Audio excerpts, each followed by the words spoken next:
Bienvenue à tout le monde, hein, les gens qui sont là et puis les gens qui sont sur les plateformes, enfin qui sont sur Twitch. Donc, euh, bon an, mal an, c'est notre troisième séance online, puisqu'on n'a toujours pas réussi à mettre les pieds au campus Condorcet, mais bon, on espère qu'on réussira à faire une séance là-bas en vrai avant la fin du monde et puis à découper des fanzines lors d'un atelier comme c'était prévu initialement. Donc voilà, l'optique du séminaire, c'est toujours cette idée de dialogue initié par des chercheurs, mais avec des activistes et puis des pratiquants aussi des fanzines, avec toujours cette idée de savoir comment le fanzine peut à la fois servir comme outil pour la recherche et comment le fanzine peut aussi servir comme source pour la recherche. Donc c'est l'idée un peu de débattre sur la pertinence et en même temps la singularité de l'outil sur les fanzines. Et donc pour cette séance, euh, pour cet atelier, on a décidé de se focaliser sur fanzine et bibliothèque, et donc sur les parcours de personnes qui, d'une manière ou d'une autre, ont des connexions à la fois avec les fanzines et à la fois avec les bibliothèques, puisque euh, ben, évidemment les fanzines en tant que support papier, ils sont un peu jetés comme des bouteilles à la mer, mais en fait, voilà, il y a certaines personnes qui essayent de constituer des fonds, hein, comme tous les documents matériels, et donc on se pose pas mal de questions sur comment on peut valoriser ces fonds. Par exemple, lors d'expositions, quels sont les moyens aussi de conservation, les enjeux, est-ce qu'il faut numériser ou pas les fanzines, et puis on serait très attentif et réjoui d'entendre quelles peuvent être les questions en fait des acteurs que nous avons invités. Alors, on leur a demandé, c'est vrai, c'est un peu dur, mais de faire un petit exposé autour de 12-15 minutes maximum. 12 minutes, ce serait le mieux et puis ensuite, pour pouvoir échanger, donc on va d'abord entendre les quatre personnes et puis ensuite on va débattre un petit peu. Donc on va commencer. Alors je ne sais pas du coup si Marie est là, parce que normalement on devait commencer par Marie. Je ne sais pas, Sam, tu nous entends, Marie? Non, Marie n'est pas là. Donc Marie dans la fanzinothèque, peut-être on la reprendra Pour ensuite, on l'instant, elle n'est verra. pas là. Et ouais, du coup on va donner la parole à Valérie Malnard. Alors je ne sais pas si c'est comme s'il faut que je t'appelle Valérie ou s'il faut que je t'appelle Cox. Enfin, moi je t'ai vu sous le nom Cox il y a quelques années quand je traînais vers la miroiterie avec Yann Perrin et d'autres d'autres personnes. Donc voilà, je savais même pas que tu faisais des fanzines à l'époque, donc c'est super. Et donc, alors tu as beaucoup de choses à dire, donc puisque finalement tu es cofondatrice du Fanzinarium, donc une fanzinothèque associative créée à Paris en 2019, et puis aussi tu pratiques en termes de fanzine et je crois aussi en termes de dessin. Donc, on va commencer par ton exposé. Si tu as quelque chose à nous dire, quel témoignage tu peux nous faire passer. Comment toujours un peu difficile. Ouais, Oui, on a créé à 4 le Fanzinarium qui s'est ouvert en septembre 2018 avec Steph qui est mon acolyte dans les Barzines, puisque tous les deux on organise depuis 3-4 ans une fois par trimestre des événements autour des fanzines dans les bars. Et c'est comme ça qu'on a rencontré Delphine et Yann. Yann Tréhin, des amis de l'imprimé populaire, qui animent des ateliers qui s'intéressent à tout ce qui est technique d'impression DIY, même au-delà du fanzine, comme par exemple les journaux des soldats dans les tranchées, comment ils imprimaient, comment ils diffusaient ce qu'ils voulaient dire, exprimer. Et donc, cette idée de monter un lieu de fanzinothèque, on en rêvait tous. Et petit à petit, on a réussi à ouvrir le lieu avec beaucoup de chance parce que Yann est propriétaire d'une petite boutique dans le 20e arrondissement, rue des Vignoles, ce qui nous a permis de nous installer au cœur de Paris en ayant zéro budget, puisque c'est bien connu, hein, c'est pas avec les fanzines qu'on fait de l'argent. Donc on est en mode associatif, loi 1901. On travaille tous à côté, donc on a des petites amplitudes d'ouverture le dimanche après-midi et le mercredi soir. Alors en ce moment, on est complètement fermé de nouveau pour un mois. On a ouvert, en fait, on a mis en commun nos collections personnelles de fanzines. C'est-à-dire, on les a jamais comptées un par un, mais il y a à peu près 4000 fanzines. Et depuis qu'on a ouvert, on reçoit beaucoup de dons, ou des gens qui se séparent de leur collection, ou des gens qui font des fanzines et qui nous les donnent. Donc c'est comme ça vu qu'on n'a pas d'argent pour en acheter, c'est comme ça qu'on agrandit le fonds. Donc voilà pour le fanzinarium. Et aussi en parallèle de ça, je suis pas bibliothécaire, agent de bibliothèque, parce que je ne suis pas cadre A, on va dire, et à la bibliothèque Forney à Paris, qui est une bibliothèque patrimoniale spécialisée. On Tu peux a couper ton rejoint. micro, Sam? S'il te plaît, merci. Ah, tu peux pas.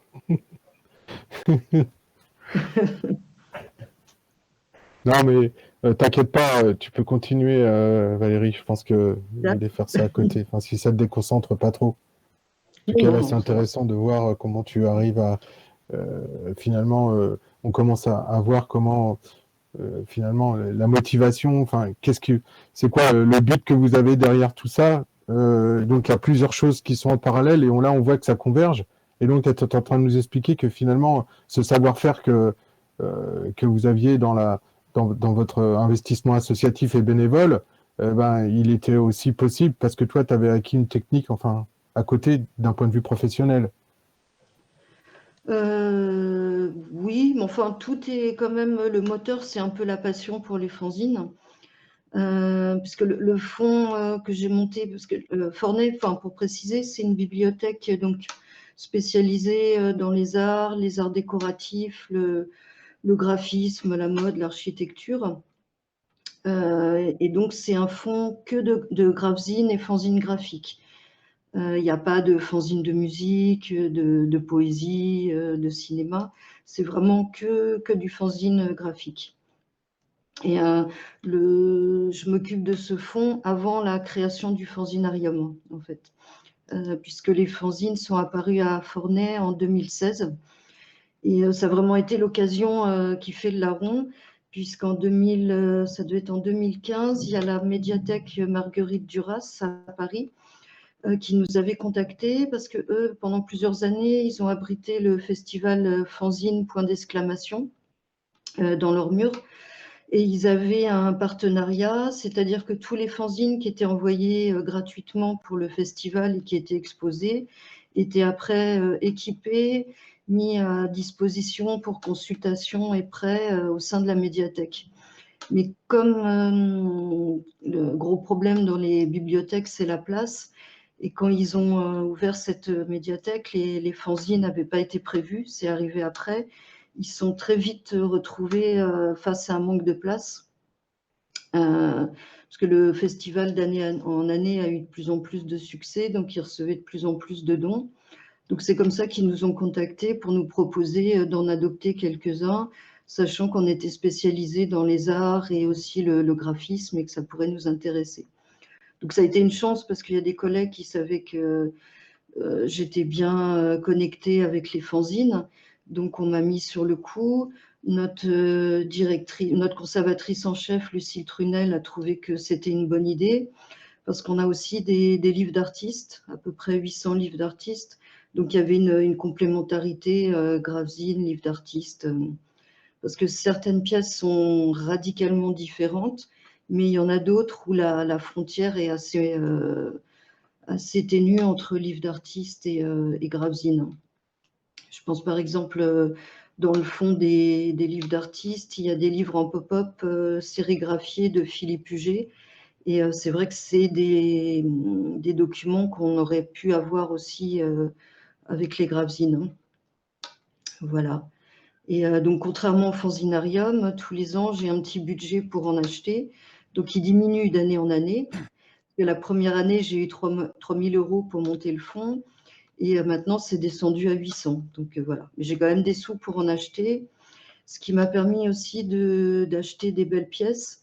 Parce que les gravesines entièrement sérigraphiées, montées à la main, sont forcément plus chères que des petits fanzines en offset ou en photocopie.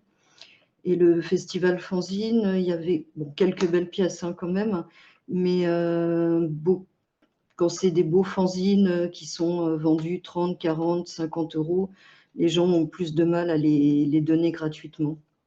Donc ça me permet d'étoffer le fonds tous les ans, d'avoir ce budget. Qu'est-ce que je peux dire encore? Maintenant, on a un fonds de 1300 fanzines. Donc, on a fait le choix de les mettre en accès direct, c'est-à-dire que les gens peuvent les consulter librement. Parce que si on les avait mis en magasin sur demande, ils n'auraient pas eu de visibilité. Donc, comme c'est déjà des documents marginaux au sein des bibliothèques, le but, c'était pas de les cacher. J'ai une chouette opportunité aussi pour les valoriser en 2018. C'était d'avoir accès aux salles d'exposition de Forney, et ça tombait l'année des 25 ans du dernier cri. Donc on a pu faire une rétrospective où en fait Paquito Bolino a sorti tous les gravesines qu'ils avaient édités et qui sont épuisés. Donc il y en avait plus de 300, je crois, qui étaient exposés. On avait invité aussi la Fanzinothèque de Poitiers, où ils avaient posé dans une salle quelques cabanes des éditeurs, les décorer avec leur univers. Et le hall d'entrée, j'avais fait appel à Gaspard et Amy d'Arrache-toi un œil, qui font des montages en sérigraphie.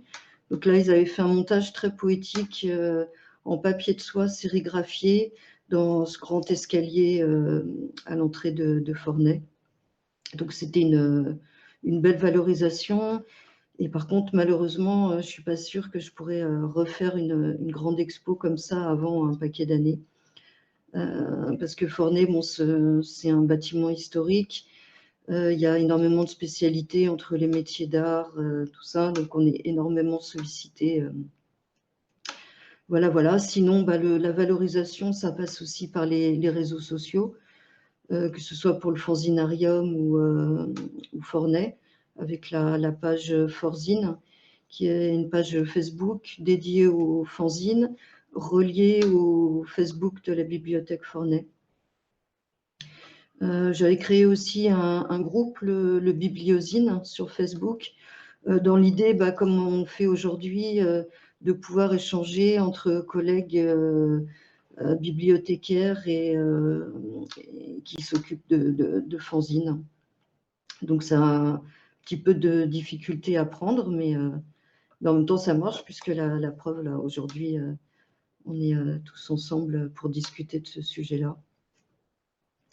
Voilà, je ne sais pas si vous avez des questions. J'ai déjà eu la question, et je pense que c'est le cas de tout le monde. Et alors, je sais pas, Samuel, comment tu pensais ça? Peut-être, histoire qu'on soit moins stressé par le temps, on peut peut-être faire parler les trois intervenants et après débattre, non? Hein, c'est peut-être mieux comme ça. Donc, bon, excuse-moi Valérie, c'est un peu frustrant parce que même moi, j'ai trop de trucs à te demander, mais je veux pas du tout faire l'égoïste, surtout qu'il y a aussi des gens sur Twitch, ça se trouve qui ont des trucs à demander. Je sais que Samuel, il chope des questions aussi. Et donc, oui. Ouais.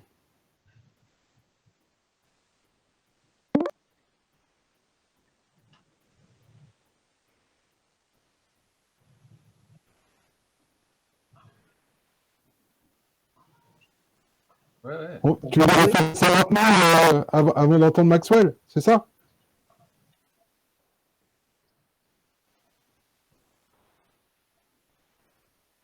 Bah, si elle est là, on peut peut-être la laisser parler tout de suite pour pas l'embêter. Je sais pas. C'est mieux que rien.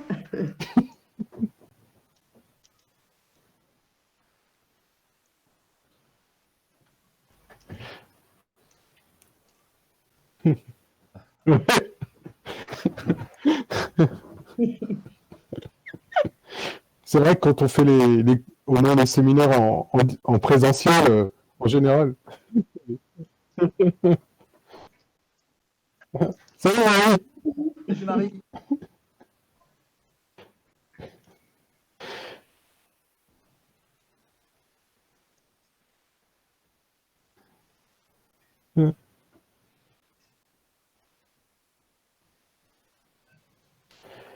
Euh,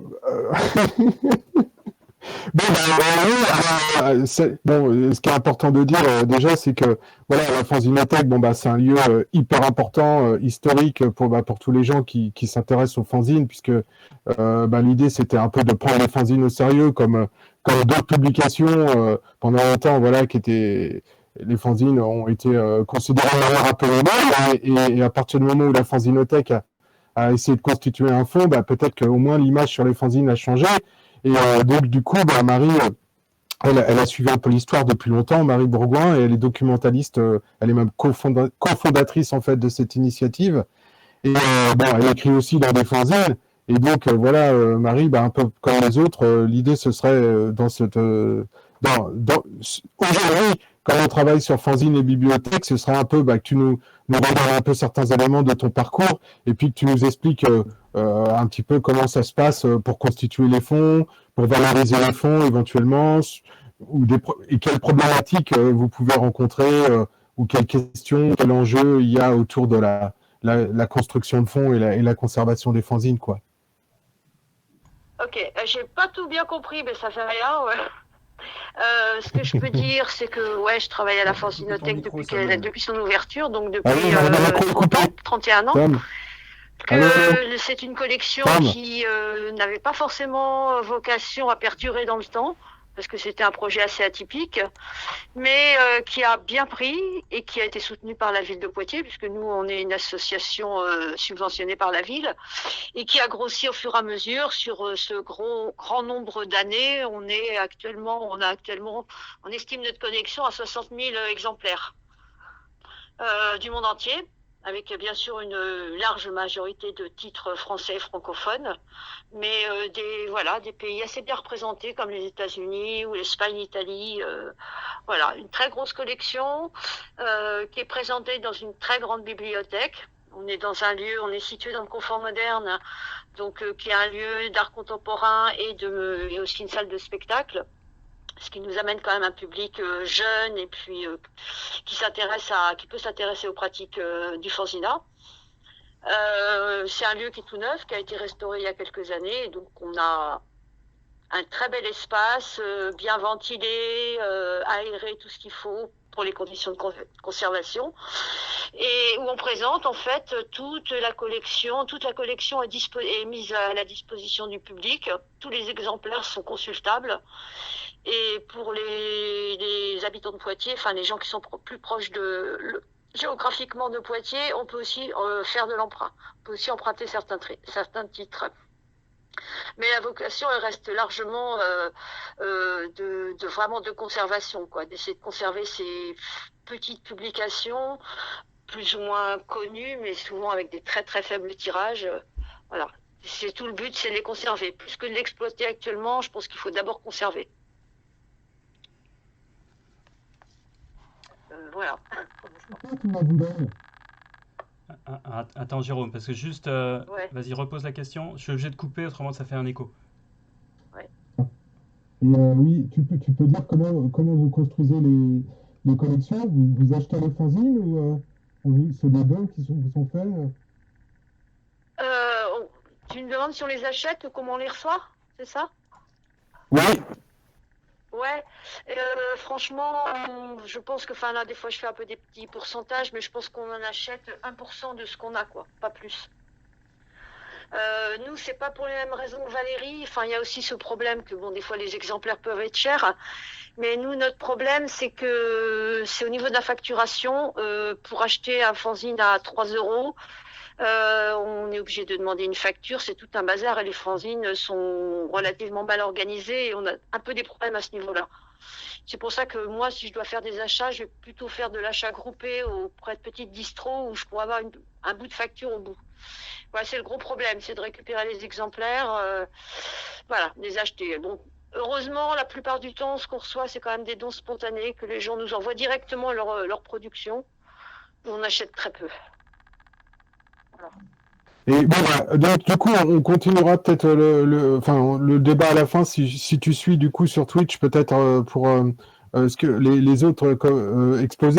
Mais peut-être quand même une dernière question, c'est tu peux parler de un ou deux gros événements, soit qui se sont déroulés dans les dernières années, soit qui vont se dérouler. Je crois que il y avait quelque chose qui était prévu cet été, mais bon, c'est jamais avec la Covid et tout ça. Mais tu peux nous donner un ou deux exemples de justement, soit d'expos ou d'événements qu'il y a eu autour de la Fanzinothèque? Alors, l'année dernière, nous, on avait quand même pas mal de choses qu'on espérait monter, et puis tout s'est cassé la figure. Dès que la Fanzinothèque s'est créée, je vais faire un bond en arrière, mais vite fait, hein, la première chose que la Fanzinothèque a décidé quand elle s'est créée, c'était de faire un festival pour justement pour se faire connaître et puis pour essayer de regrouper un peu tous ces gens qui sont un peu partout en France. Et des choses qu'on a un petit peu poursuivies. Après, on a travaillé longtemps aussi avec le festival d'Angoulême. Donc ça, c'était la partie BD, mais ça nous amenait aussi tout un réseau.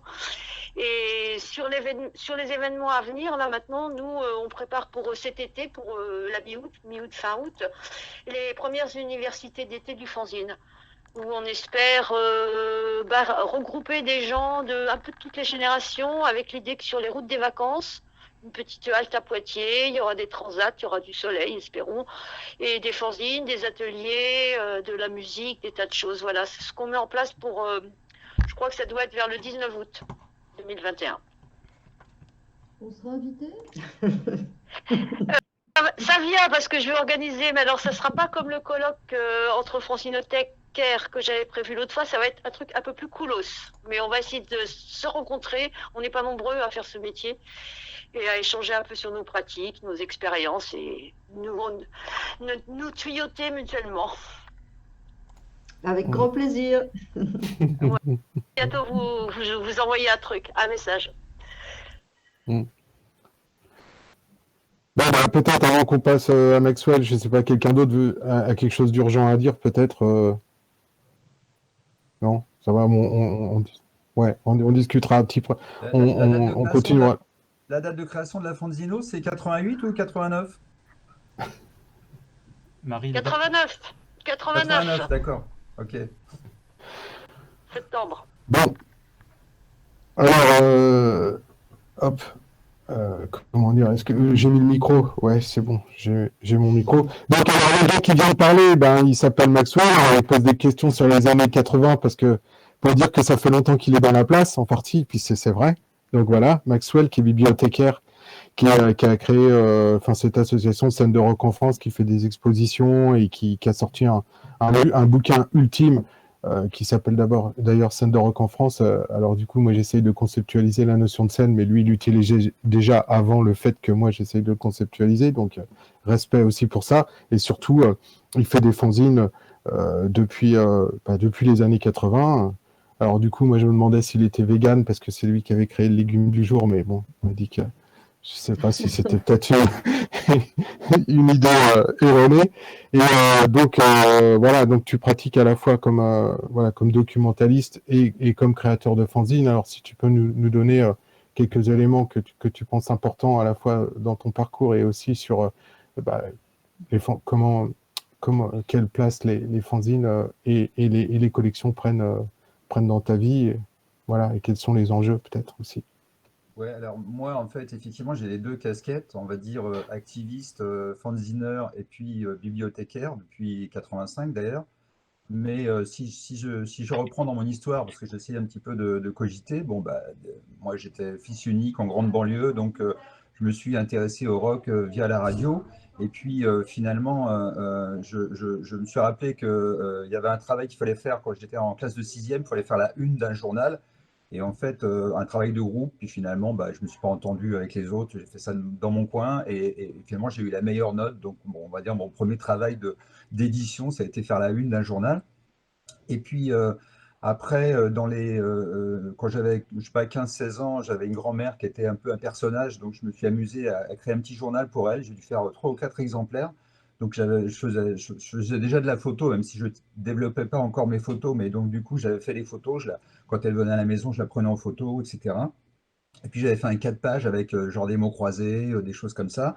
Donc imprimé à la maison de la presse, bon voilà, maquette fait maison et tout ça. Donc ça devait être dans les années 60, 76, un truc comme ça.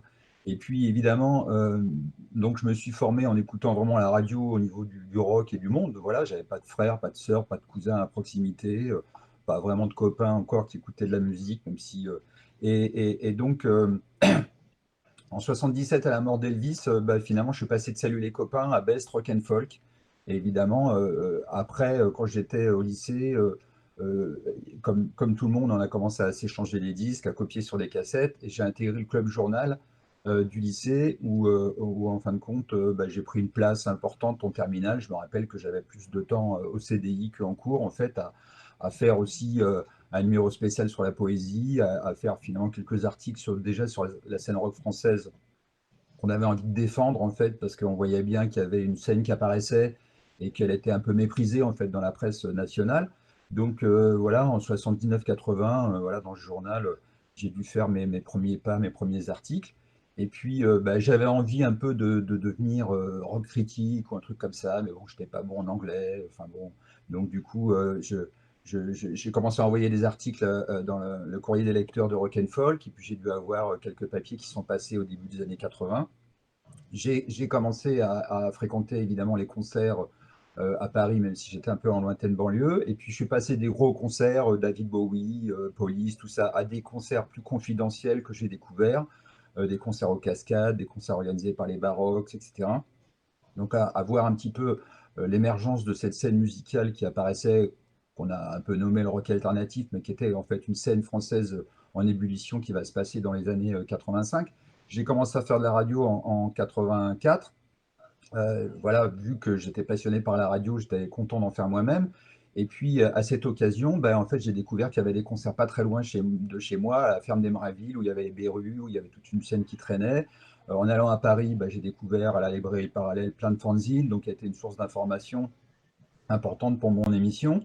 Et puis à partir de là, ben, j'ai eu envie finalement de passer de la radio au fanzina. Et effectivement, par le biais de rencontres de gens qui faisaient des fanzines, et ben, j'ai intégré un fanzine qui s'appelait Pantoufrock en 86. J'ai fait quelques articles. Et puis après, finalement, j'ai monté mon propre fanzine entre 87 et 90. J'ai rencontré des gens d'Abus Dangereux, hein, par exemple, qui faisaient la même chose et dans lequel j'écris toujours, hein, voilà, le numéro, la phase D d'Abus Dangereux. Et voilà le dernier numéro. Et puis, comment dire, ben, en fait, je suis devenu bibliothécaire, ben, comme dirait Valérie, agent de bibliothèque. Mais bon, c'est vrai que c'est plus facile de dire bibliothécaire. À Stein, en Seine-Saint-Denis, en fait, mon premier poste, je suis rentré un peu par hasard. Alors, bibliothécaire spécialisé dans la musique, hein. Moi, j'étais voilà, au milieu des disques et c'était ça qui m'intéressait le plus. Et puis, comme il y avait cette émulation des fanzines, ben, j'ai proposé à la directrice de l'époque de faire un truc sur les fanzines.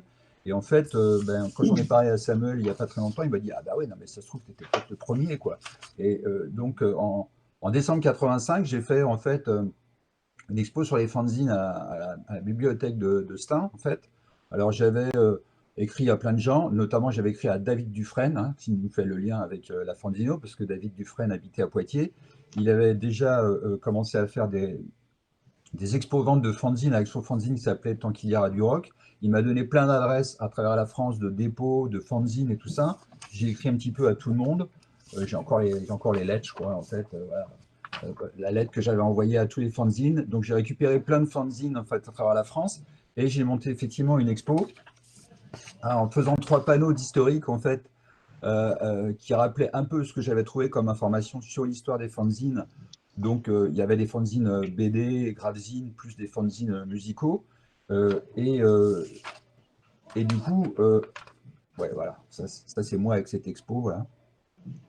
Et donc, finalement, ça a été un peu le début de ma collection aussi, parce que j'avais exposé des propres fanzines que j'avais déjà commencé à acheter, plus ben, des fanzines que j'ai eues par ce don de fanzine. Voilà, la lettre de David Dufresne. Et Donc, enfin voilà, c'est la première chose que j'ai fait par rapport au fanzine dans le milieu des bibliothèques. Après, j'ai changé de bibliothèque dans le 77 à Lagny-sur-Marne. J'ai pas vraiment essayé de faire rentrer des fanzines parce que je voyais bien que ça n'intéressait pas énormément de monde. Et j'ai toujours continué de dissocier finalement ces deux activités. D'un côté, quelque chose qui était plus parallèle ou alternatif, avec finalement une envie d'être un acteur du monde de la musique par l'écriture, la radio, par le fait de faire des choses. Et puis de l'autre côté, mon côté bibliothécaire, donc les deux ont toujours été en connexion. Mais c'est vrai que bon, j'ai dû ramener quelques fanzines dans les bibliothèques où j'ai travaillé, mais ça n'a jamais réellement pris. Et puis depuis une vingtaine d'années, je suis dans un réseau, enfin dans ce qui est devenu un réseau de médiathèques dans le sud-est, dans le Vaucluse, où il y a 12 médiathèques avec une centrale dans une ville plus importante. Et en fait, là, c'est pareil, hein, au début des années 2000, j'ai ramené quelques fanzines régulièrement, ou alors des gratuits autour de la musique. Alors, il y avait un fanzine local, par exemple, qui s'appelait Viking, qui recensait un peu toutes les activités, les concerts et tout ça. Donc, systématiquement, le gars du Viking m'en filait un que je mettais en dépôt. Donc, il y avait des gens qui étaient intéressés. Ça a créé un petit milieu de la même manière qu'au tout début, en 85 à Stein, ça a généré des gens que j'ai rencontrés, pour certains que je connais toujours depuis, en fait, qui étaient des gens qui fréquentaient la médiathèque, mais qui écoutaient, pareil, ce début du rock alternatif. Et donc, du coup, ça a créé enfin, bon, on est effectivement dans un circuit qui est quand même marginal, parallèle, etc. Et on voit bien la difficulté à toucher un plus grand nombre de gens. Dans la médiathèque où je suis actuellement, il y a un fonds de livres d'artistes qu'avait mis en place la conservatrice de l'époque. Mais en fin de compte, il y a toujours une dissociation entre ces fanzines, même si les plus beaux gravzines qui existent, et puis le monde des livres d'artistes. Alors, en parallèle, par mon activité de fanzineur, de journaliste musical, de chroniqueur musical, bon, j'ai participé quand même à pas mal de fanzines, en fait, à but dangereux, donc, après avoir arrêté le mien, mais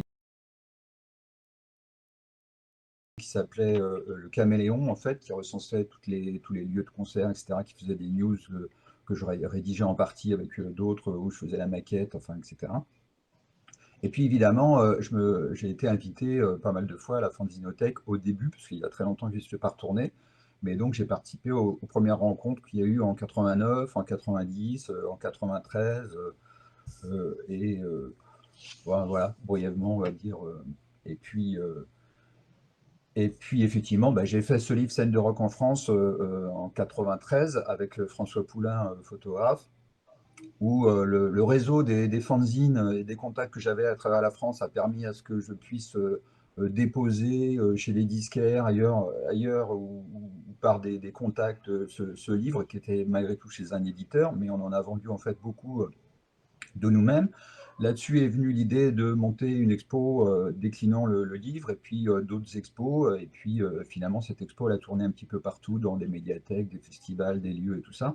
Et donc qui présentait une quarantaine de groupes français, mais qui a été rapidement accompagné avec des affiches, une petite valise de fanzine, des vidéos à l'époque VHS, enfin tout un tas d'objets qu'on pouvait mettre dans des vitrines, des pochettes de disques et tout ça, histoire de pouvoir faire quelque chose de complet sur la scène. Donc moi, effectivement, je suis plutôt dans les fanzines musicaux. Hein. Et bon, j'ai toujours donc 3 grosses caisses de fanzines, qui est une collection que j'ai ressortie il n'y a pas très longtemps pour montrer à ma fille qui fait des études d'art graphique, et où du coup je me suis replongé un petit peu, parce qu'à un moment donné, je m'étais dit, je les enverrai à la Fanzino, puis finalement, je tiens quand même à ma propre collection. Voilà, brièvement. Ouais, ouais, merci beaucoup Maxwell. Évidemment, là c'est pareil, on a vraiment plein de questions, puis on voit que en termes de réseau, il y a aussi plein de choses qui se passent. Parce que avec Samuel, il y a un moment, on faisait des conférences, et puis au début des années 2000, et on était tombé dans une ville où il y avait en même temps une expo de scène de rock en France. Enfin, ça, moi, c'est la première fois que j'ai vu l'expo, et je savais qu'il y avait le livre, mais voilà. Donc ça veut dire qu'il y a vraiment beaucoup d'enchevêtrement, et évidemment, quand on t'entend, on se pose beaucoup de questions qui ont été abordées par les autres par les intervenants précédents, et notamment sur le fait que quand tu as fait ton expo à Stein, l'idée c'était voilà, d'exposer toutes sortes de fanzines, mais quand même au départ c'était centré sur la musique, mais il y avait du graphe, mais du coup on savait pas, on connaît pas vraiment la limite, est-ce qu'il y a des fanzines de science-fiction, tout ça, on pourra en débattre après. Où s'arrête et où commence et où s'arrête le réseau entre la forme fanzine et la thématique musique dans le fanzine, enfin dans ton cas, donc moi, ça fait partie des questions évidemment que je me pose. Et puis une autre question évidemment, c'est dans quelle mesure est-ce que quand on fait, quand on s'exprime par des médias alternatifs, on est, j'allais dire, prédéterminé par les moyens techniques, parce qu'évidemment, étant donné le moment où tu as commencé à faire des fanzines, bah, évidemment, tu as parlé de radio associative,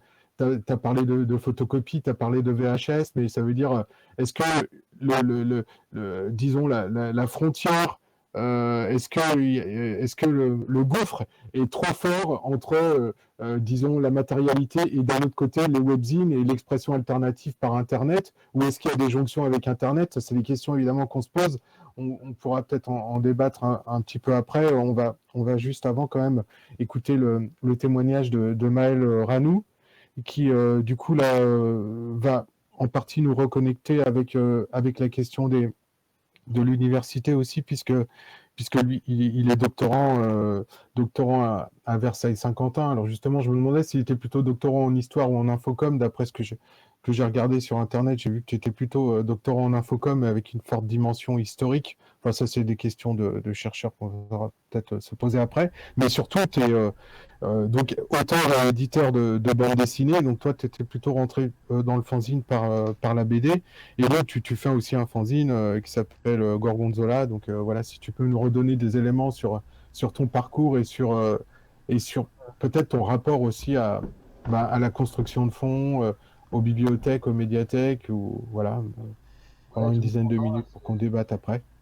Tout le monde m'entend, c'est bon? On t'entend, on a perdu l'image, mais on On t'entend. t'entend bien. Mais Ouais. on t'entend. Bah oui, oui. Alors déjà, quand ce qu'a dit Max m'a fait un peu sourire parce qu'il disait que j'étais ado, j'avais pas de copains, j'étais tout seul, voilà, pas de frère, pas de frangin. Alors moi, j'avais pas beaucoup de copains, j'avais un frangin au fin fond de la campagne de la Mayenne. Et on a fait des fanzines dès qu'on avait, enfin, on a fait des magazines ensemble de BD en fait dès tout petit, qu'on faisait un seul exemplaire comme nous tous, hein, voilà, qu'on faisait tout seul dans nos coins pour nos parents ou et parce qu'on lisait beaucoup la presse, que ce soit le journal de Mickey ou en général. Et après, en fait, assez vite, on a fait ces fanzines-là, quoi, depuis toujours ensemble. Et quand je suis arrivé au lycée, bon, alors moi, voilà, en 89, la fanzinothèque ouvrait, moi, je naissais. Donc, évidemment, les moyens techniques ne sont pas les mêmes quand je commence les fanzines en 2003 et que dans les années 70, évidemment. Hein. Donc, ce qui fait que si il y a une distro en libraire qui peut faire l'interface, c'est pas mal, mais globalement, c'est très dur d'acheter un fanzine à quelqu'un, quoi, parce que tu vas prendre 2 euros par-ci, 2 euros par-là. La plupart du temps, les mecs n'ont même pas une association, donc ils vont pas te faire une facture, quoi. Donc voilà, nous, on se confronte vraiment, parce que je pense que cette question-là est très importante, la question de l'acquisition à terme, parce qu'aujourd'hui, on fonctionne beaucoup sur le don, mais c'est normal aussi qu'au bout d'un moment, les fanzineux, ils ont envie qu'on leur achète leur fanzine, quoi.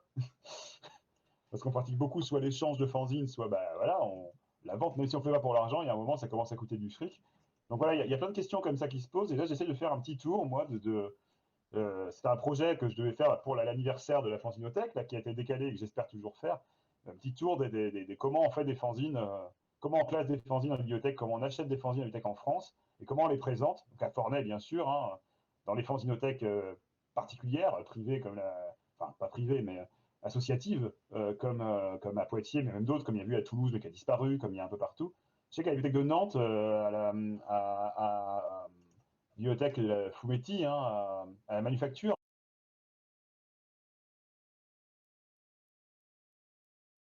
Un petit tour pour savoir comment ça marche, en effet, comment on fait partout, pour essayer de trouver un modèle un peu, enfin si ce n'est un modèle, des idées en fait, et peut-être un modèle vertueux à terme. Parce que voilà, à un moment, il faudra participer à cette économie du fanzina aussi, je pense, en tant que bibliothèque, c'est pas indécent, quoi. Mais après, c'est compliqué, alors que c'est partie des trucs qui ont le plus besoin de fric, c'est des petites structures. Donc voilà, c'est vrai qu'à un moment, l'appel aux dons a ses limites. Sinon, que dire? Moi, c'est vraiment la question qui me taraude là, voilà, en ce moment, où je la pose. Hein. Juste dire que j'ai eu le plaisir aussi dans mon parcours pas universitaire, parce que je me sens. Enfin, j'ai beau être doctorant maintenant, c'est que depuis un an, j'écris sur les fanzines depuis 15 ans, donc mais je me sens plus praticien du fanzine que universitaire du fanzine. Mais j'ai donné des cours à l'IUT et j'ai eu le plaisir de diriger un projet tutoré d'élèves sur le fanzina pour enfants en bibliothèque.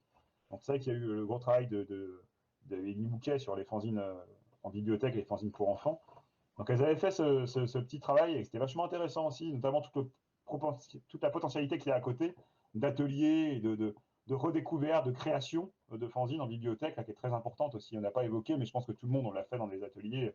Voilà, un peu ce que tu t'évoquais dans une exposition, Max, je pense. Enfin voilà, les gens, ils voient des fanzines, c'est faire des fanzines aussi, quoi. Ça marche. Je sais que au fanzinarium, enfin Delphine, Yann, c'était beaucoup leur truc aussi, ça. Faire des ateliers de tétrapacogravure, faire des découvertes et même si on ne sait pas dessiner, même si on n'a pas envie on peut faire des fanzines. Et ça, c'est vraiment un outil qui est génial. Et peut-être qu'il y a un moyen d'ailleurs pour acheter des fanzines, de passer par des trucs qu'on travaille avec des praticiens et qu'on leur achète du fond en passant par le budget Action Culture et qu'on leur commande une animation. Donc ils nous donnent un peu des fanzines, du coup ça va avec. Enfin voilà. Je me dis qu'il y a énormément de choses à faire en bibliothèque avec les fanzines et qu'on a un rôle, alors je pense aux bibliothèques publiques, mais la bibliothèque n'étant pas une bibliothèque publique, mais quand même sur fond majoritairement public, même si à une époque il a fallu qu'ils dégagent leurs propres moyens sur quelques petites choses. Je crois qu'il y a vraiment un rôle aussi qu'on a à jouer là-dedans, quoi, qui peut être intéressant. Et moi, j'ai que des idées. Hein. J'ai jamais. Oui, je suis encore en découverte de comment ça marche. Et là-dessus, d'ailleurs, je tire mon absence de chapeau à Valérie pour la page Facebook Bibliosine, qui est vraiment un. J'ai longtemps que je parlais, qui était vraiment une ressource extrêmement intéressante, quoi, pour échanger sur les fanzines en bibliothèque. Voilà, donc ça fait 10 minutes. Moi, je fais la présentation. J'essaie de me reconnecter encore pour pouvoir bouger. Parce que j'aurais voulu vous montrer mes fanzines, mais je ne peux pas le faire du coup là. Mais en tout cas, voilà, c'est vrai que c'est un peu ce que je voulais dire sur les fanzines en bibliothèque, la question qui se pose, la question de l'acquisition avant tout. Et la question du prêt, en effet, la Valérie, je ne sais pas comment tu fais très concrètement. Est-ce qu'ils sont anti-volés? Est-ce qu'ils sont des sachets? Est-ce que c'est un espace surveillé? Enfin voilà. Où est-ce que vous faites confiance? Tout bêtement, vous en perdez un de temps en temps, c'est pas très grave. Voilà.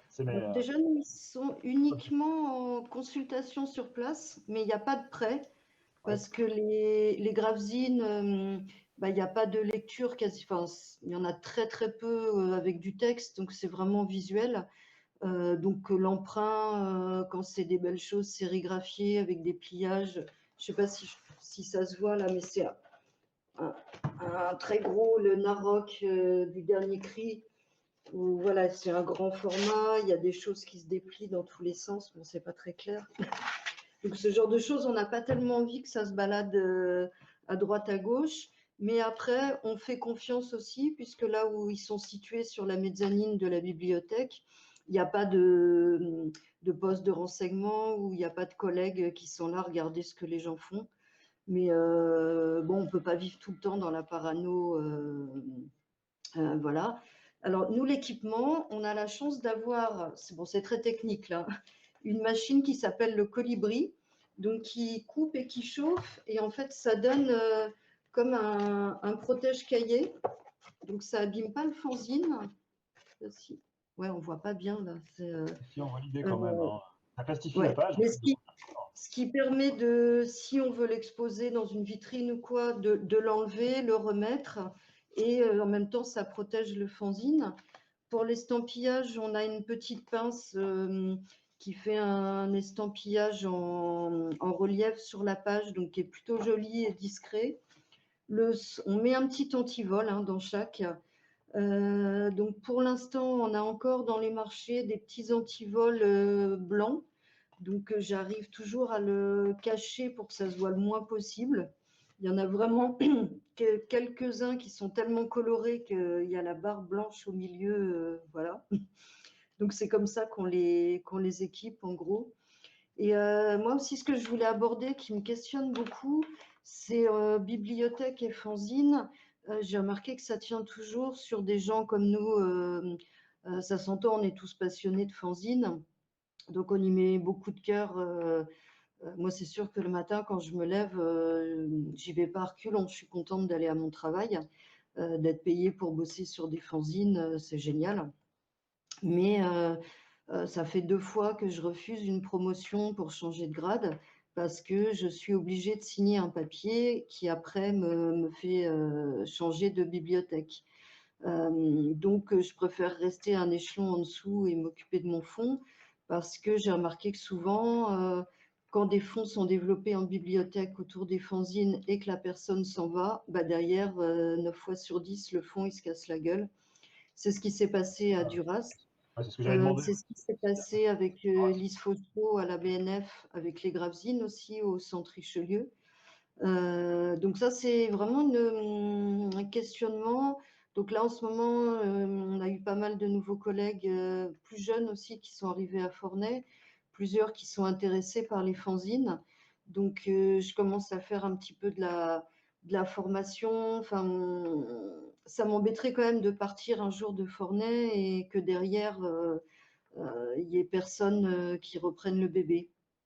Donc, j'ai créé aussi un carnet d'adresses maintenant qui est quand même assez conséquent parce que je me suis, pour les acquisitions, je me suis énormément déplacée sur des salons. Même à une époque, j'aurais pu presque être, avant ce funeste Covid, être presque tous les week-ends sur la route. Parce que c'est vrai qu'il y a quand même un grand retour du fanzine. Et le fanzine graphique a le vent en poupe, donc il y a beaucoup de salons.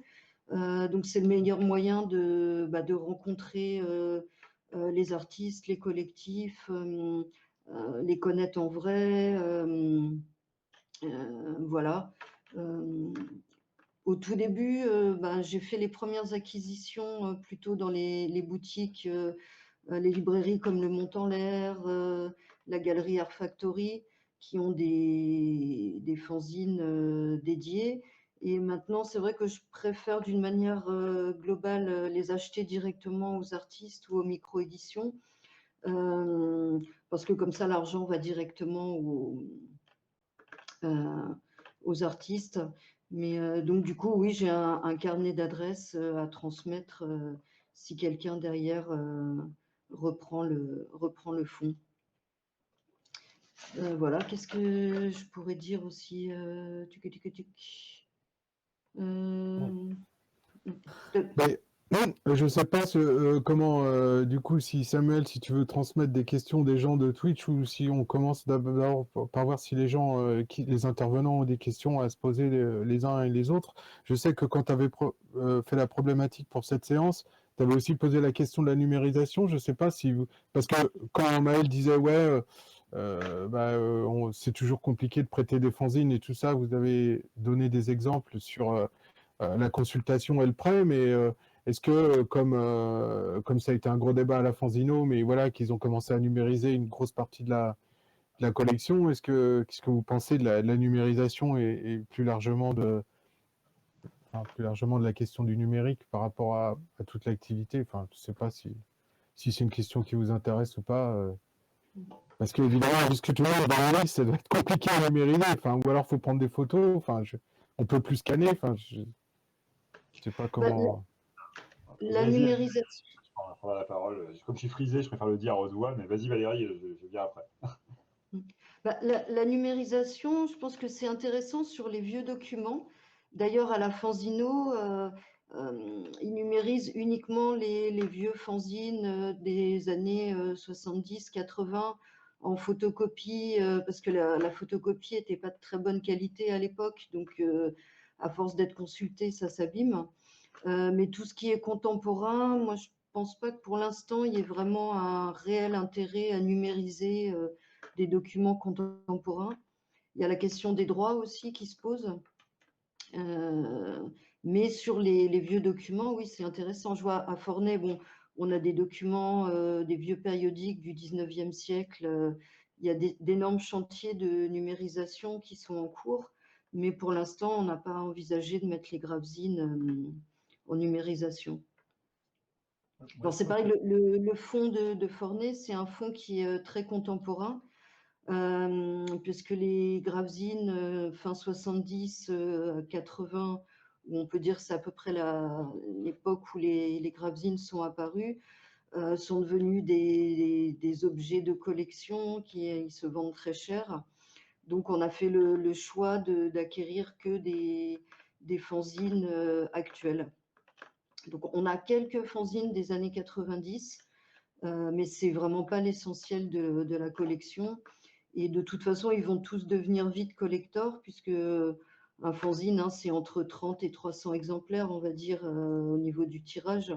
Donc déjà dans ceux qu'on a achetés depuis 2016, il y en a un grand nombre qui sont épuisés, quoi.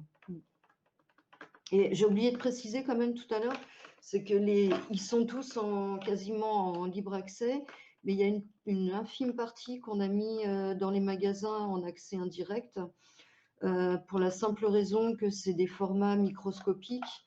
Là, j'ai une petite boîte, il y en a par exemple ceux-là, ils sont plus petits qu'un timbre-poste.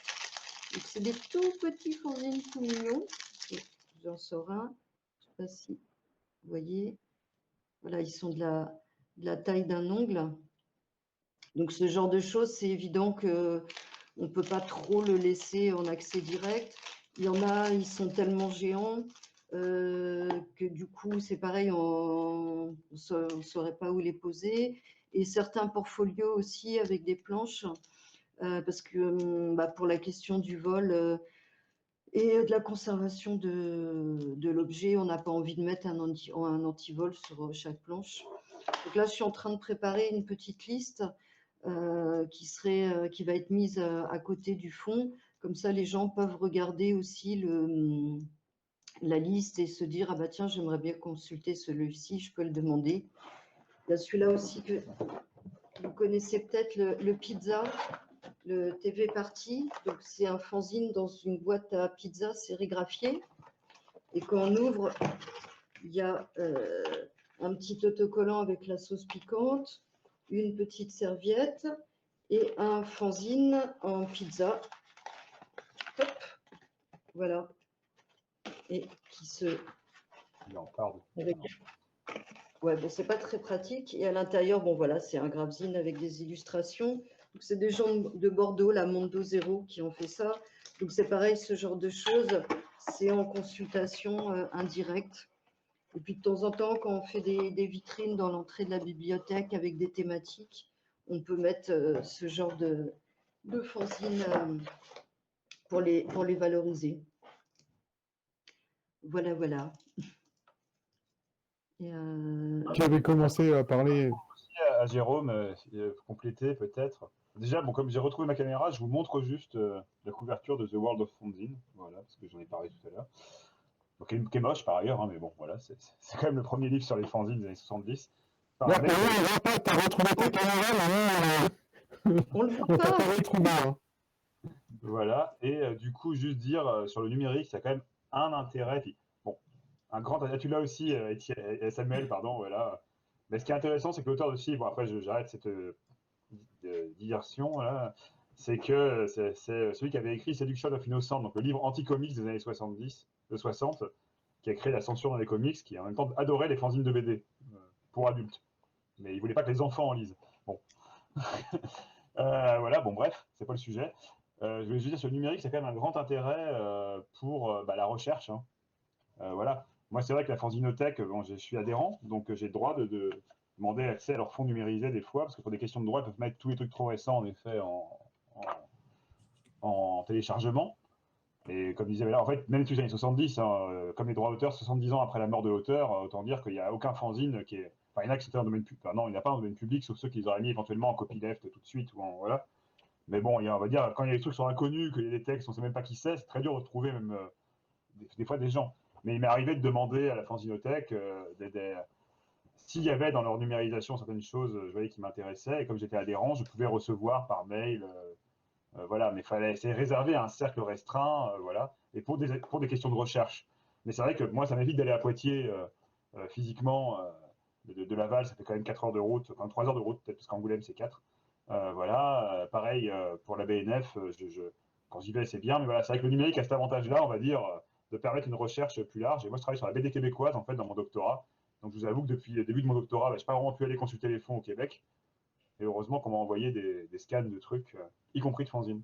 Après, plus des particuliers, là, parce qu'il n'y a pas vraiment de fanzinothèque développée en BD hein, au Québec. Parce qu'il y en a, il y a des fois. Voilà. Donc, juste pour dire que ça a vraiment d'intérêt à ce niveau-là, pas tellement pour la conservation directement, mais pour l'exploitation, en fait. Puis c'est tellement dispersé, les fanzines. Parce qu'il n'y a pas y avoir une BNF des fanzines. Enfin, il y a tellement pas on ne sait tellement pas combien il y en a qui existent. l'exhaustivité est impossible, ce qui est un peu une terreur de bibliothécaire, mais en même temps qui me fascine, moi. Hein. J'adore les classer, les sommariser, en faire le maximum de listes, tout en sachant que c'est complètement en vain. Voilà. Donc bon, mais c'est quand même utile le numérique pour ça, quoi, pour pouvoir les consulter en recherche à distance. Voilà. Ce qui est important aussi, c'est les catalogues en ligne. Enfin, ce qui fait partie de notre boulot aussi, le catalogage. Déjà qu'ils soient référencés. Ne serait-ce que savoir qu'ils existent. Oui, voilà, pouvoir faire des recherches et se donner un thème et dire, ah bah tiens, il y a ça, ça, ça qui existe. Bon, c'est un travail de fourmi. Chez Cofanzinarium, on a commencé à les cataloguer. Donc, c'est le même logiciel gratuit de catalogage qui s'appelle PMB, qui est le même que celui de la Fanzino. D'ailleurs, c'était Delphine du Fanzinarium qui leur avait mis en place. Dans l'idée, il y a les musicophages aussi à Toulouse qui ont catalogué leurs fanzines sur PMB. Il y a Bibo qui est bibliothécaire au Havre et qui est en train de monter aussi une petite fanzinothèque dans un bar là-bas, qui catalogue aussi ses fanzines sur ce logiciel.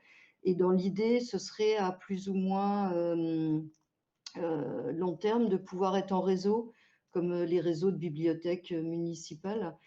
Comme ça, des gens qui feraient des recherches pourraient voir bah, dans les fanzinothèques, là on va dire indépendantes, hein, bah, tel fanzine est à Poitiers, ah mais il est aussi à Paris ou au Havre, ce qui est assez intéressant.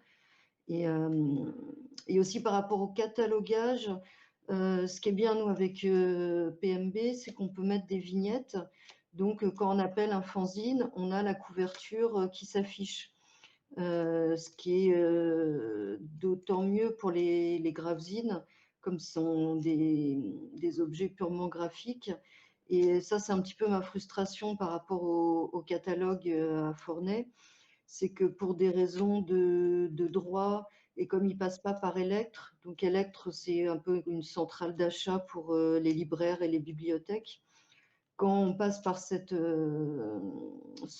outil, qu'on achète les livres via des listes, le livre est photographié et il se bascule automatiquement dans les catalogues.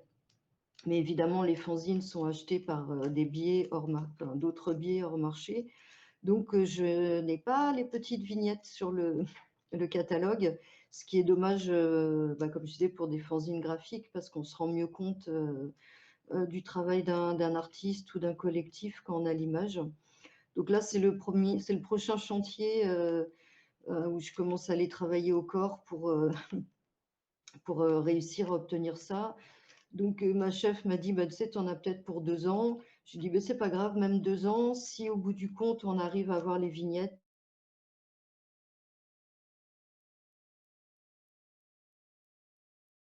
que je vais envoyer liste pour qu'il la signe, en acceptant que son fanzine soit vu sur le catalogue quand on l'appelle.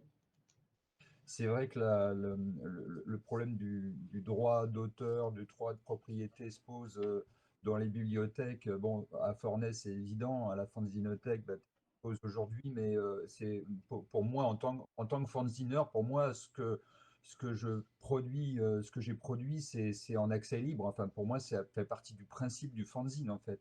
Alors, c'est certain que par rapport à des fanzines graphiques qui ont pris une certaine valeur, bon, de toute façon, on va pas pouvoir en tirer d'autres exemplaires, mais effectivement, avoir la couverture, enfin avoir des éléments ou numériser, bon, bah, c'est pas tout à fait pareil qu'avoir un objet, quoi. Ça remplace pas du tout. Ça permet la consultation. Après sur, euh, après sur comment les antivols, moi je dirais juste, enfin ça a pas.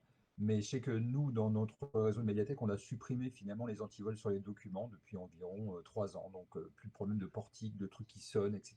On a considéré que finalement il y avait plus de pertes avec des gens qui ramenaient pas des documents que du vol sur place. C'est-à-dire que des fois on se prend beaucoup la tête pour des choses.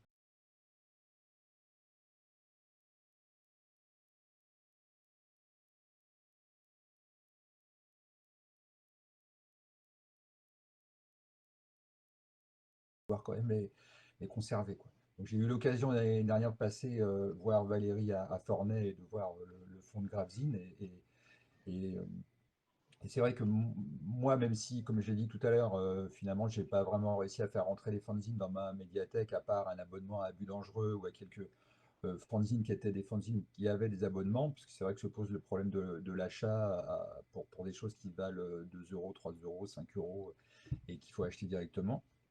Mais je trouve ça super intéressant que tout doucement, il y ait en fait un réseau qui, comme l'a dit Valérie, repose souvent sur des gens, et c'est souvent le cas dans les médiathèques où on est censé pouvoir être interchangeable, c'est ce qu'on nous dit parfois, mais en réalité, on sait très bien que en dehors des catalogues, les gens qui y travaillent, quand ils y travaillent depuis longtemps, en fait, ils ont une connaissance des lieux, du fond, et parfois ils ont des spécificités qu'ils vont développer et qui évidemment seront difficiles à pérenniser avec le temps. Mais c'est important que finalement il y ait un petit réseau qui se fasse entre des lieux qui sont des lieux associatifs, style le Fanzinarium ou ce que tu as cité au Havre ou je sais pas trop où. Enfin, et puis finalement les bibliothèques publiques parce que ça permet d'avoir une vision plus globale de tout ce monde du fanzine, quoi. Mais Oui, j'avais bah ouais, pardon, excusez-moi, enfin, je suis pas, j'allais dire, je sais pas Samuel, parce qu'on va peut-être arrêter à 18h30, il nous reste 12 minutes. Je sais pas si tu veux dire, apparemment tu veux dire quelque chose Samuel, avant que Valérie peut-être réponde. J'ai des questions. Donc il y a eu un petit problème sur le stream qui s'est arrêté, donc j'ai perdu les questions, mais je m'en souviens. Alors, et je vous dis, j'ai un petit décalage de 5 secondes donc, avec vous. Une des questions, c'était est-ce qu'il y a des échanges qui sont faits entre vos propres fanzines personnelles et puis des réseaux de production de fanzines? Donc, est-ce que vous faites de l'échange? Il y a une autre question plus générale d'Isabeau Legendre depuis Montréal qui nous demandait quand quand le terme fanzine est-il apparu pour la première fois en France? Quel était le premier fanzine à s'auto-appeler fanzine? Et puis la dernière question, c'était par rapport au dépôt légal et qui normalement évidemment est le rôle de la BNF d'archiver, de patrimonialiser. Et la question était qu'en est-il pour les fanzines? Est-ce que ce serait pas le rôle de la BNF de le faire? Alors, normalement il y avait une journée d'études demain sur ce sujet-là qui reportait à l'automne. Est-ce que certains d'entre vous peuvent répondre à certaines de ces Bien répondre sur le questions? dernier point. Et moi j'en avais une autre aussi, je vais la donner maintenant, puisque ça a été évoqué sur le catalogage. Est-ce que dans le thésaurus officiel, il y a un vocabulaire adapté pour cataloguer les fanzines, ou est-ce que vous êtes du coup vous êtes obligé, dis PMB, vous êtes obligé d'inventer vos propres mots-clés, comme c'est le cas aux États-Unis où ils n'arrivent pas à cataloguer les fanzines parce que les mots-clés ne correspondent pas, donc ils sont obligés d'inventer un autre système parallèle pour cataloguer les fanzines. Moi, je vais bien répondre à la question du dépôt légal. Juste le reste, je vous avoue que je ne sais pas quand on parle de mot fanzine en France. Je sais grâce à Samuel comment il est apparu le premier aux États-Unis, mais pas en France. Juste sur le dépôt légal, il y a souvent une légende qui tourne comme quoi on ne va pas faire de dépôt légal avant, je crois, 200, 150, 300 exemplaires. A priori, c'est pas vrai, hein, il n'y a pas de niveau minimum. Mais après, la BNF ne poursuit pas. En fait, légalement, c'est pas la BNF de faire ce travail. Tout éditeur doit envoyer sa production. Sinon, c'est un délit. C'est un délit. Enfin, pas un délit grave, mais il peut être. Voilà. Donc, après, il y a pas, les fanzines ne sont pas obligés de le faire, parce qu'il n'y a même pas d'association, il n'y a pas de structure. Voilà, c'est vraiment de la part de la volonté des gens de le faire. La BNF ne va pas demander. Juste un point, par contre, c'est quand. Moi, je le renvoie comme ça depuis longtemps.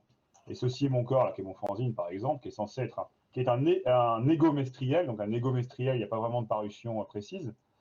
Et du coup, il me réclame tous les ans. On a pas reçu au numéro, puis il se base sur la nombre de publications que j'ai fait, plus ou moins. Disant, ça doit être un bimestriel, un biannuel. Il nous manque tant de numéros, merci de nous les envoyer. Ben, je leur écris, non, non, non, il n'y a pas eu de numéro cette année. Donc après, bon, voilà, dans ces cas-là, il n'y a pas de problème. Hein, il ne m'envoie pas d'huissier. Hein, mais il y a des relances une fois qu'on est rentré dans le système. Et là, ils nous identifient. Avant, c'est quand même beaucoup plus rare. Hein. Après, quand il y avait le travail Je crois que de recherche, quand on fait des fanzines, parfois on a un côté quand même un petit peu rebelle, quoi. Et moi, j'ai participé ces dernières années à un fanzine qu'on a monté sur Avignon qui s'appelle Maudit Train-Train, et où il y a de la BD, de l'illustration et de la musique. Bon, on l'a envoyé à la fanzinothèque, évidemment, parce que finalement, on respecte plus la fanzinothèque en quelque sorte que Oui. le dépôt légal de la BNF, même en tant que bibliothécaire. Et donc, du Mhm. coup, moi, j'ai toujours été un grand défenseur de la fanzinothèque, j'en ai toujours parlé, etc., parce que je trouvais que c'était une initiative tellement géniale et qui était justement aussi indépendante dans la mesure où c'était associatif, même si soutenu par des fonds publics. Mais effectivement, bon, ça s'est posé d'ailleurs hein, dans la production de disques indépendants, hein. Beaucoup d'artistes ne savent pas qu'il faut envoyer un exemplaire à la BNF, ce qui fait que la BNF couvre malheureusement pas tous les productions éditoriales en France, hein. Et puis, Et alors, tu te rappelles, pardon, excuse-moi, Maxwell, tu te rappelles si tu disais fanzine à la fin des années 70 ou pas, ça? Vu que c'est toi le plus ancien. Moi, j'ai dû, Ou si tu disais j'ai magazine photocopié. j'ai dû découvrir les fanzines au tout début des années 80, donc je ne sais pas, dans les années 70 on disait, mais après en cherchant un peu, je sais que enfin, je sais que d'où vient le mot, la contraction de fanatique et magazine, mais je ne sais pas effectivement comment les gens se sont auto-qualifiés de fanzine, à partir de quand, que ce soit aux États-Unis ou ailleurs ou en France. Historiquement, je n'ai pas été faire de recherche. Je pense que Samuel, effectivement, doit en savoir plus là-dessus. Et puis Toi, pour le tu le disais en cataloguage. tout cas. Au début des années 80, tu disais ça, c'est un fanzine. Oui, oui, ah bah bien sûr, oui, oui. Ah, dans la BD, Oui, Maël. je pense que dès les années 70, on a parlé de fanzine quand même, hein, je veux dire. Après, bon, c'est vrai qu'au début des années 70, on était plus dans la presse parallèle, etc. Par exemple, moi, j'ai un exemplaire du Parapluie, qui était une revue un peu parallèle, sortie en 72. Après, j'avais récupéré un fanzine sorti en 64-66 qui s'appelle Shake, par un des gars qui a dû en fait produire le premier fanzine en France, mais je pense pas qu'à cette époque-là on parlait de fanzine, quoi. Voilà, on parlait de revues, de publications. Et pour le catalogage, je laisse la parole à Valérie parce que c'est vrai que moi j'ai jamais eu à cataloguer de fanzine et je ne sais pas non plus si les mots matière, rameaux ou autres correspondent à ce qu'on trouve dans les publications. moi, je voulais juste rajouter un petit truc par rapport au dépôt légal aussi. C'est que la plupart des fanzines n'ont pas de numéro d'ISSN ou d'ISBN. Donc il y a une espèce de no man's land qui fait que le fait qu'un ouvrage n'ait pas ce numéro, c'est vous voyez le fameux petit code barre là. ISSN c'est pour les périodiques, ISBN pour les livres. Il n'y a pas à partir du moment où il n'y a pas ce numéro qui est apposé sur un document, il n'y a pas d'obligation stricte de l'envoyer à la BNF. Voilà, c'était. Oui, mais c'est très vrai ce que dit Max aussi sur l'institutionnalisation, hein. Le principe, c'est là où on est un peu à contre-courant. C'est toujours un peu paradoxal de travailler et comme chercheur et comme bibliothécaire sur les fanzines, hein, de faire rentrer dans l'institution un truc, et comme les chercheurs sur le punk, comme les chercheurs sur tout, hein. Mais c'est vrai que par essence, c'est pas naturel de toute façon, hein. Et Bah, et Samuel, vous puis, êtes relancé. On disait fanzine de BD dans les années 70, mais je ne sais pas quand on a commencé. Enfin, voilà. Et c'est clair et puis quelque qu'institutionnalisation. part, au niveau patrimonial, je trouve que c'est plus intéressant de faire des envois à la fanzinothèque qui, eux, sont vraiment spécialisés dans le fanzine, qui vont les valoriser, les conserver, plutôt qu'à la BNF où ils sont noyés dans un grand trou. Alors peut-être ça va changer puisqu'ils nous ont contactés pour qu'on discute, je ne sais pas exactement sur quoi ça va aboutir.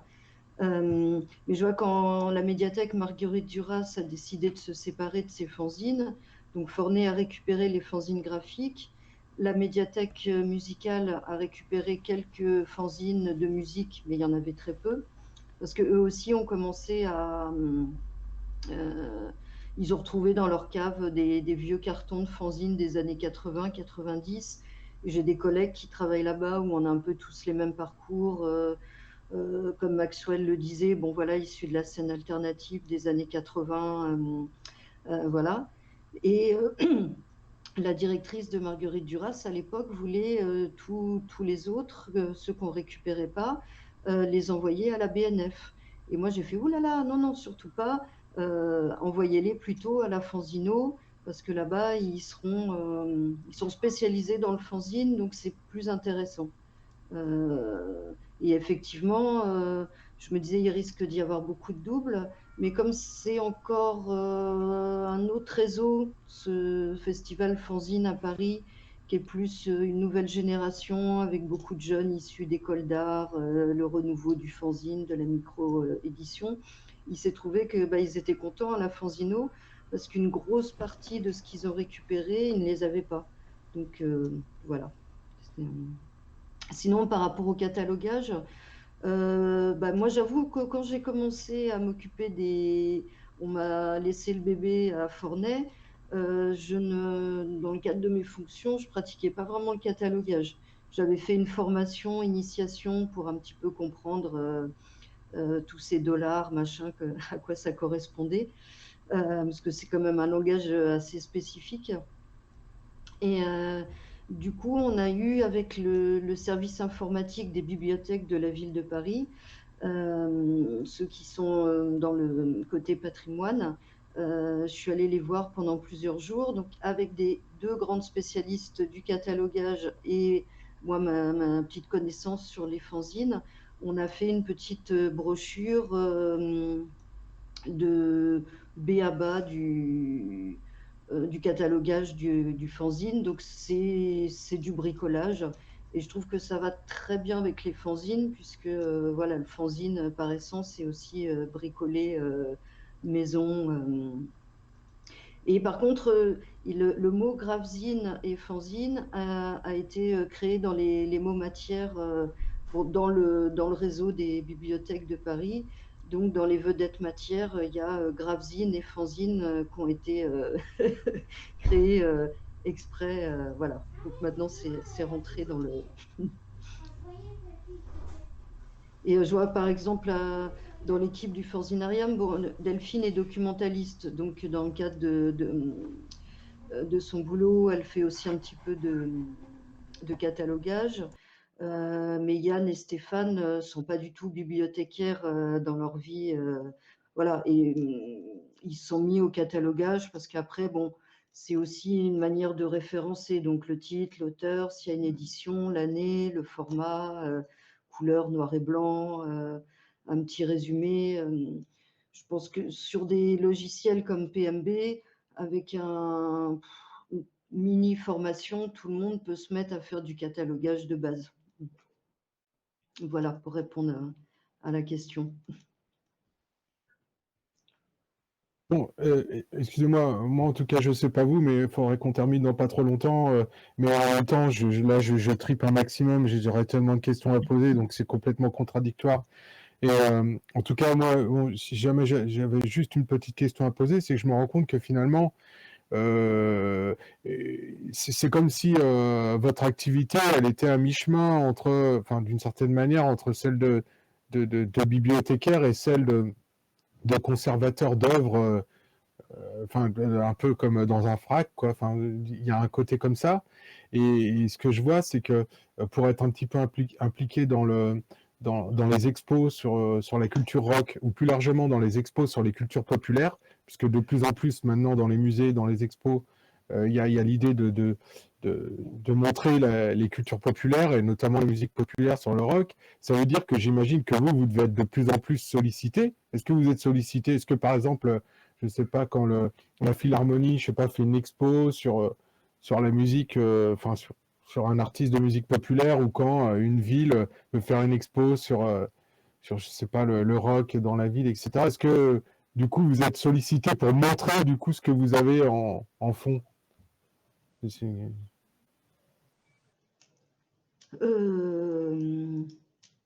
Bah, Que vous sentez que les gens sont de plus en plus intéressés, je veux dire, pour des manifestations publiques? Excusez-moi, c'est peut-être périphérique comme question. il y a une chose qui est sûre, c'est que le fanzine, depuis une dizaine d'années, fait quand même un grand retour. Et je le vois aussi chez des jeunes, parce que nous, on est quand même la génération d'avant. Donc, on a connu la grande époque des fanzines, 80, 90, mais des jeunes qui n'étaient même pas nés quand nous, on avait nos premiers émois fanzinesques, se prennent de passion pour les fanzines, en font eux-mêmes. Et moi, enfin, la réflexion que je me suis faite, c'est aussi on a tellement tout dématérialisé avec l'Internet que retrouver la joie d'avoir un petit fanzine qu'on a bricolé soi-même, ou des jolis petits objets, voilà, ou des choses d'opinion bricolées avec 3 bouts de ficelle. Ça fait du bien, comme le retour du vinyle ou de la cassette audio. À force de tout dématérialiser, on a aussi envie d'objets, de pouvoir manipuler les choses, les écouter sur d'autres supports que toujours passer par l'ordinateur ou son téléphone. Oui, tout à fait. Et je pense que ça fait peut-être encore pas assez de temps qu'il y a des choses à Forney ou ailleurs dans des lieux qui sont repérés pour que, à l'occasion d'expositions, on fasse appel à leurs fonds, mais ça viendra peut-être, hein. Je ne sais pas si la Fanzinothèque est sollicitée dans certains cas, mais en tout cas, effectivement, et je dirais le travail que fait Samuel en se baladant pour faire des ateliers dans des fracs ou ailleurs. Moi, comme je disais tout à l'heure, ma fille à qui j'ai montré mes fanzines, parce qu'effectivement, dans son parcours d'études, ils se sont mis à réaliser des fanzines. Et évidemment, pendant longtemps, enfin, du moins moi, par exemple, j'ai cru que les fanzines étaient tombées dans l'oubli parce que tout passait par des blogs, par Internet. Et puis finalement, on a vu revenir tout doucement des publications papier ou des gravezines qui, eux, de toute façon, ont continué de se faire d'un point de vue matériel. Et comme disait Valérie, voilà, c'est un peu le contre-coup d'avoir des objets, d'avoir des choses un peu uniques, de sortir aussi des papiers, des cutters, de faire du collage, de combiner parfois tout ça avec le numérique, mais en tout cas de revenir à des choses qui sont à l'inverse des écrans, quoi. Sam, tu veux peut-être conclure alors? Ah, on l'a perdu. Oui, on a perdu. Non, mais on va sur décalage, tu sais, de 30 secondes avec Twitch. Oui, je suis désolé, hein, j'ai le décalage de 5 secondes. Non, non.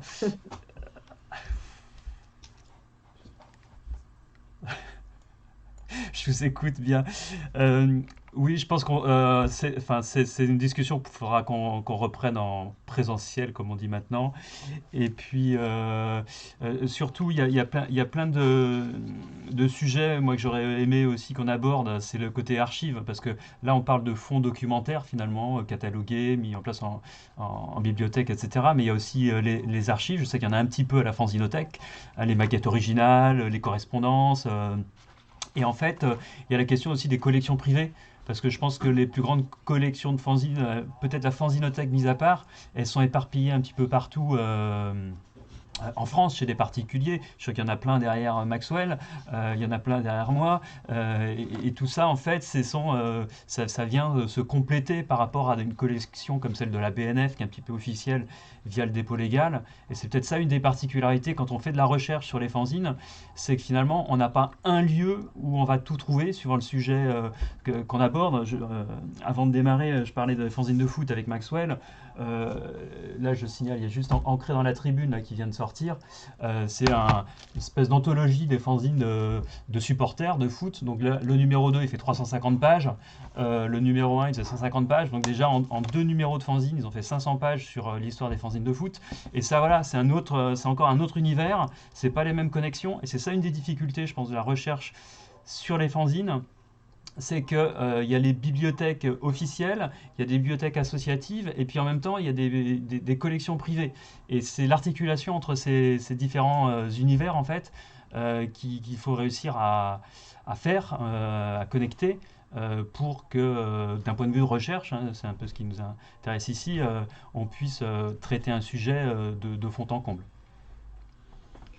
Déjà, je pense qu'avec le sujet fanzine, c'est impossible de se dire on va Voilà, créer c'est un tout ce que je... lieu où on va tout avoir ce qui se fait en termes de fanzine, parce que il y a déjà tellement de thèmes différents, tellement, enfin, même en discutant avec Marie, elle me disait pareil à la Fanzino, il y a énormément de choses qu'ils n'ont pas parce que c'est impossible en termes de fanzine d'arriver à tout avoir dans tous les domaines.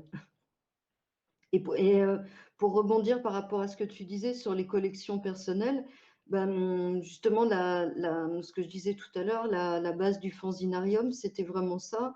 c'était mettre nos collections personnelles ensemble, parce qu'on a eu cette réflexion de se dire, plutôt que les laisser dans notre salon où ça profite pas énormément, autant les mettre tous ensemble et à disposition du public, tout en les conservant et voilà quoi. Et on sait que si un jour on se dispute, ce que je n'espère pas, on a tous mis en page de titre nos noms et voilà, chacun peut repartir avec ses fanzines de départ. Par contre, à partir du moment où on a ouvert le lieu et qu'on nous en a donné, ceux-là ne sont plus à nous, ils appartiennent au fanzinarium, à l'association. Mais l'idée, c'est de se pérenniser comme la fanzinothèque de Poitiers et qu'à Paris aussi, on ait notre petite fanzinothèque indépendante avec de la ressource. Parce que le fanzinarium aussi, c'est comme dans le même état d'esprit que la fanzino, c'est-à-dire qu'on a des fanzines de tous les styles, aussi bien musique, BD, politique, LGBT, féminisme, et énormément de fanzines de manga. Parce que Delphine est arrivée dans le fanzina par le manga. D'ailleurs, c'est quand c'est connu que j'ai su qu'il y avait des fanzines de manga. C'était un domaine que je connaissais absolument pas. Et donc, on a un très, très gros fond de fanzines manga pour ceux que ça pourrait intéresser. Oui, alors quand on parle de collection de fonds, moi, juste pour dire, à un moment donné, Scène de rock en France, j'avais envie que ça soit une sorte de centre de documentation, enfin de centre de ressources, etc. Et puis bon, je n'ai pas eu les capacités de monter quelque chose, mais toujours est-il que j'ai rassemblé plein d'affiches, j'ai des cassettes récupérées dans les poubelles du Fahrenheit, j'ai effectivement mes fanzines, j'ai des flyers de concerts, plein de choses, etc. Et bon, aujourd'hui, avec tous ceux qui font des travaux dans leur coin, il y a des échanges qui devraient se faire, en fait, de manière à pouvoir faire partager tout ça.